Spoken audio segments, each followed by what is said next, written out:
गांव की बहू। क्या सावित्री, मैंने सुना है कि मालती की बहू ने अपने सास ससुर को घर से निकाल दिया है। अब क्या कहूँ, आजकल की बहुओं का कोई भरोसा नहीं है, कब क्या कर दें। मालती की बहू को देखकर कौन कह सकता था कि वो ऐसी निकलेगी। तू सही कहती है, आजकल की बहुओं को देख मुझे तो बड़ा डर लगता है। कहीं मेरी बहू भी ऐसी निकल गई तो। नहीं, मैं तो गांव की सीधी सादी लड़की से अपने बेटे की शादी करवाऊंगी।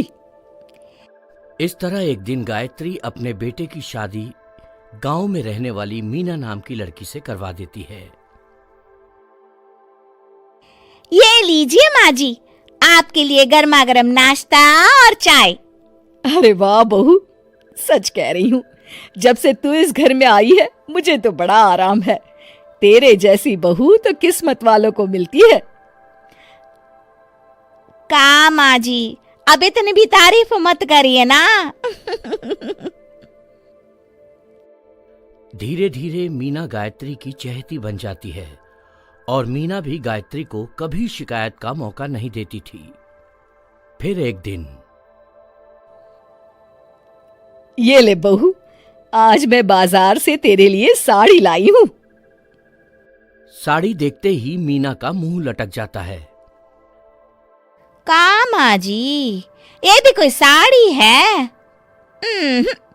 ना, मुझे तो बिल्कुल पसंद नहीं आई। अरे लाना ही था तो कोई अच्छी महंगी वाली साड़ी ले आती मेरे लिए। आप तो ये सस्ती साड़ी उठा लाई। मुझे नहीं ना चाहिए आपकी ये साड़ी, आप ही पहनिए इसे। अरे ये क्या बहू, तू तो आजकल कुछ ज्यादा ही नखरे दिखा रही है। मैं इतने प्यार से तेरे लिए साड़ी लेकर आई हूँ और तू है कि उल्टा मुझे ही दो बातें सुना रही है। अरे माँ जी, आप अपने लिए तो बड़ी डिजाइनदार और महंगी महंगी साड़ियां खरीदती हैं और मेरे लिए ये सस्ती साड़ी ले आई। आप समझती हैं कि मैं गांव से आई हूँ इसलिए मुझे कुछ नहीं पता। हाँ, अरे कुछ नहीं, तुझे शहर की हवा लग गई है बहू। इस तरह दोनों सास बहू में रोज किसी न किसी बात पर लड़ाइयां शुरू हो जाती थीं। एक दिन गायत्री अपनी कुछ सहेलियों को अपने घर चाय पर बुलाती है। अरे बहू, मेरी सहेलियों के लिए बढ़िया चाय नाश्ता तो बना दे। अरे माँ जी, अभी ना मेरे पास बिल्कुल भी समय नहीं है, मुझे ब्यूटी पार्लर जाना है। चाय नाश्ता आप ही बना लीजिए। हाँ, चैनल को लाइक, कमेंट, शेयर और सब्सक्राइब करना ना भूले। तू कब से ब्यूटी पार्लर जाने लगी है?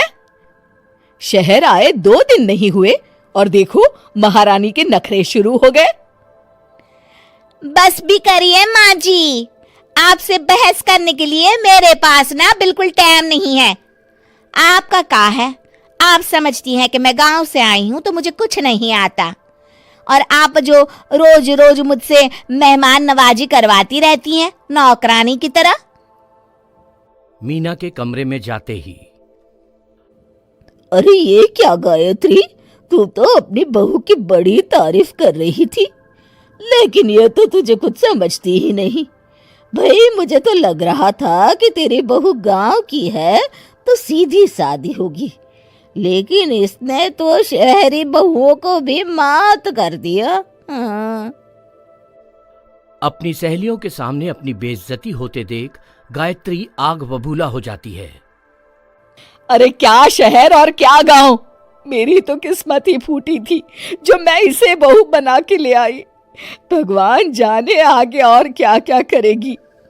अब तो मुझे कुछ ठीक नहीं लगता। तू जरा संभल के रहना, कहीं मालती की तरह तेरा भी हाल बेहाल ना हो जाए। अच्छा, अब हम चलते हैं। अपनी सहेली की बातें सुनकर गायत्री थोड़ी घबरा जाती है। अरे ये सुशीला क्या बोलकर चली गई, कहीं इसकी बात सच ना निकल जाए। दूसरी तरफ मीना सारी बातें सुन लेती है। अगले दिन से गायत्री अपनी बहू से कोई काम करवाने से पहले 10 बार सोचती थी। ज्यादातर काम वो खुद ही कर लेती थी। अचानक अपनी सास में आए इस बदलाव को देख मीना, लाइए ना माँ जी, मैं कर देती हूँ ना काम। एक बात पूछूं माँ जी, आजकल ना आप बड़ी चुप चुप सी रहती हैं, और अब मुझसे झगड़ना तो दूर, मुझसे खुल के बात तक नहीं करती आप। कुछ नहीं बहू, ऐसे ही। मीना अपनी सास की मंशा भांप जाती है और मुस्कुराते हुए कहती है, अरे माँ जी, चिंता मत करिए, मैं आपको घर से नहीं ना निकालने वाली। ये डर आप अपने मन से निकाल दीजिए। अरे छोटे मोटे झगड़े तो हर घर में होते रहते हैं, चाहे कुछ भी हो जाए, आप मेरी सासू माँ हो। मैं तो जिंदगी भर आपकी सेवा करूंगी माँ जी। अपनी बहू की बातें सुन गायत्री को एक प्रकार का संतोष होता है और उसकी सारी चिंताएं दूर हो जाती है। गायत्री अपनी बहू को गले लगा लेती है। मुझे माफ कर दे बहू, मैं तुझे गलत समझ बैठी थी। कोई बात नहीं माँ जी, ये ना घर घर की कहानी है। हाँ।